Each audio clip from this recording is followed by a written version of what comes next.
Assalamualaikum warahmatullahi wabarakatuh. Memiliki penghasilan tetap kadang menjadi sebuah pilihan. Tidak melulu orang ingin menjadi pengusaha, pebisnis. Sebagian yang lain justru malah memilih untuk mendapatkan penghasilan yang tetap. Seberapapun besarnya, mengikuti aturan yang ada itu dirasa lebih aman, tepat dan cocok dengan pilihannya. Nah, pada sore hari ini saya mau ngomongin bagaimana caranya agar calon karyawan baru bisa lebih adaptif dan justru lebih memiliki potensi untuk kemudian diangkat menjadi karyawan tetap. Seperti apa yang tadi awalnya saya ulas bahwa mudah-mudahan dengan adanya 9 tips nantinya akan saya sampaikan ini bisa memberikan referensi tambahan bagi teman-teman yang sedang dalam masa probation, sedang masa percobaan di kantornya. Nah, langsung saja tidak lama-lama kita mulai dari yang pertama. Datang tepat waktu. Kenapa datang tepat waktu itu menjadi hal yang sangat penting? Jelas namanya masih dalam masa percobaan, tentu uh, nilai absensi, ketepatan kehadiran itu sangat penting karena masih diawasi secara langsung maupun tidak langsung oleh rekan kerja ataupun atasan atau bahkan pada saat penilaian nanti ketika masa probation atau masa percobaan itu akan berakhir. Jadi selain untuk kepentingan itu, datang tepat waktu sebagai karyawan baru, calon karyawan baru itu sangat penting untuk menyiapkan hal-hal yang dibutuhkan seperti waktu booting perangkat kerja seperti laptop, PC itu membutuhkan waktu untuk booting sehingga jika si calon karyawan ini bisa datang tepat waktu setidaknya waktu kerja lebih efektif.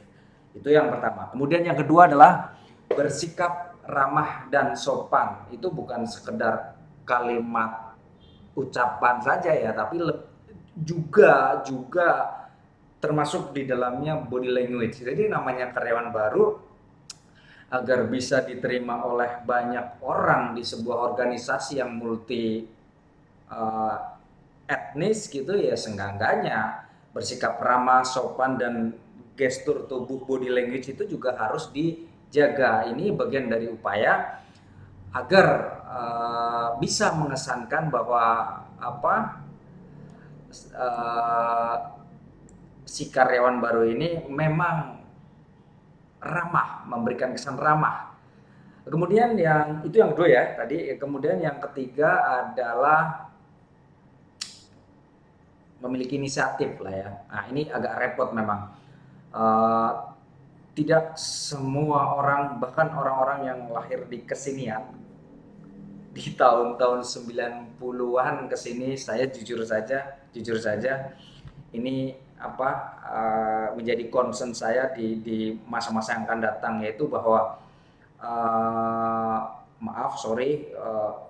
anak-anak yang lahir ke sini-sini 90-an ke atas ini memang memiliki inisiatif yang menurut saya sangat lemah. Walaupun tidak menyeluruh tapi mayoritas jika dihitung dengan jari, dengan 10 orang yang datang itu orang yang memiliki inisiatif tinggi itu belum tentu ada satu dari 10 yang datang. Ada tetapi iya ala kadarnya, bukannya totalitas kayak seperti orang-orang zaman dulu, karena dulu itu orang yang tahun 70-an mungkin batas akhirnya tahun 80-an lah. Hal-hal yang ikut mempunyai rasa handar beni itu lebih ada gitu, jiwa melayaninya tuh lebih tinggi jika dibandingkan, bukan sedang membandingkan ya, tentu setiap generasi ada plus minusnya, tapi saya bicara tentang inisiatif. Ini poin yang ketiga, ya memang memiliki inisiatif yang agak kurang. Nah oleh karena itu jika teman-teman sebagai karyawan yang masih dalam masa probation, sebaiknya perhatikan banget masalah inisiatif ini. Jadi perlu ditunjukkan inisiatif yang baik agar mendapatkan nilai plus pada saat evaluasi setelah masa probation. Itu yang ketiga. Kemudian yang keempat adalah ya bersosialisasi. Nah, ini karena mereka lebih anak-anak zaman now ini lebih kepada sibuk terhadap dirinya, jadi waktu luang akan digunakan untuk senang, scroll up, scroll down. Ya, ya kalau memang kepingin jadi karyawan, bisa adaptif dengan lingkungan baru, ya nggak ada pilihan. Jadi ya harus bersosialisasi, gunakan waktu yang baik. Ketika waktu istirahat, ya gunakan untuk bersosialisasi antar departemen atau antar rekan, tanyakan hubungan erat, hubungan komunikasinya, ya biar terbangun aja. Yang namanya orang orang baru, agar bisa diterima oleh banyak orang, ya mau banyak ngomong, banyak diskusi.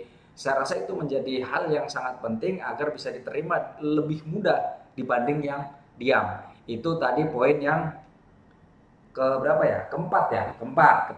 Saya pegangin tangannya biar nggak lupa. Kemudian poin yang kelima, berani mencoba atau tidak takut buat kesalahan selama masih di skup ruang kerjanya. Kenapa?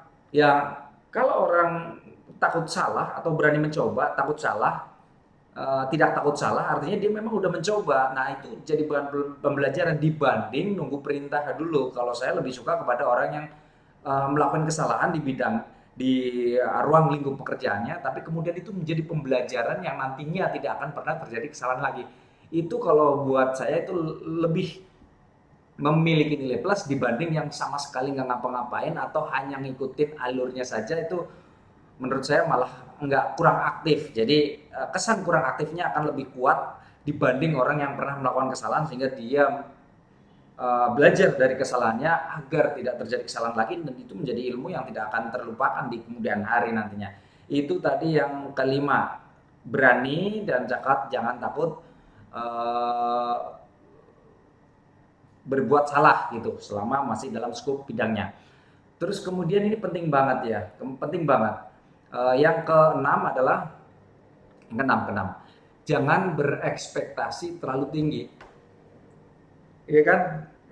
Ketika kamu masih jadi apa, masih calon karyawan, masih dalam masa probation, masa percobaan, ya nggak usah terlalu berekspektasi lebih-lebih gitulah. Ketika kamu dapat prestasi seolah-olah baru masa percobaan udah greedy gitu. Wah, saya seharusnya udah gini-gini, udah gitu kamu merasa udah dekat dengan teman seniornya, kamu ngobrol ke teman seniornya. Padahal teman seniornya itu lebih dekat lagi kepada teman yang lain yang udah puluhan tahun mungkin bekerja di organisasi itu. Sementara kamu baru berapa bulan. Jadi hati-hati, jaga attitude, jaga bicaranya. Ya jangan terlalu berespektasi terlalu tinggi aja dulu, lakuin aja dulu, tunjukin aja dulu.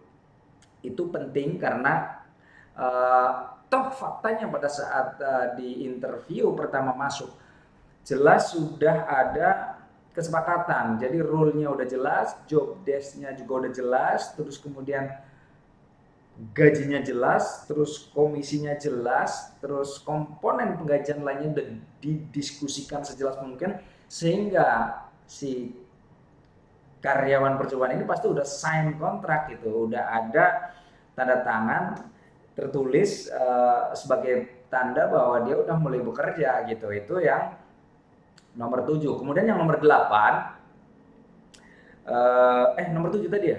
Iya, nomor 8 adalah ya mau belajar dengan rekan kerja. Jadi katakanlah iya, jangan pasif gitu ya, mau belajar banyak tanya, namanya juga ruang ruang organisasi yang baru kamu masuki, otomatis kamu perlu banyak tanya dong, hal-hal yang sifatnya teknis maupun non teknis. Ini artinya ketika kamu udah coba bertanya ke masalah berbagai hal di lingkungan baru itu, kamu ingin peduli, ingin menunjukkan bahwa ingin tahu nih, takut terjadi hal yang terlalu fatal resikonya, makanya banyak pertanyaan. Misalnya, oh haruskah setiap selesai kerja ini semua alat elektronik dimatikan atau tidak? Hal-hal yang sifatnya sederhana. Oh, bagaimana menggunakan mesin fotokopi? Kadang-kadang di kantor-kantor itu mesin fotokopi dijadikan satu untuk efektivitas dan efisiensi anggaran ya. Biasanya setiap divisi akan kumpul jadi satu untuk melakukan fotokopi di ruang yang sama, sehingga biasanya ada SOP tertentu, biasanya harus dimatikan setelah selesai bekerja, harus apa. Nah, selalu selalu belajar dari rekan kerja sehingga kamu lebih cepat tahu apa-apa yang boleh dan apa-apa yang tidak boleh. Itu nomor 8. Dan kemudian yang tidak kalah penting adalah doing extra. Lakukan lebih.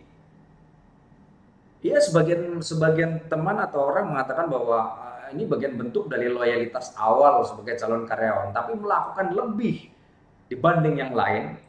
Artinya gini, simpelnya contohnya gini, ketika kamu udah masuk dalam sebuah organisasi, jam pulangnya misalnya taruhlah jam 4 ya, jam 4, tapi besok pagi kamu tahu bahwa besok pagi ada meeting, ya.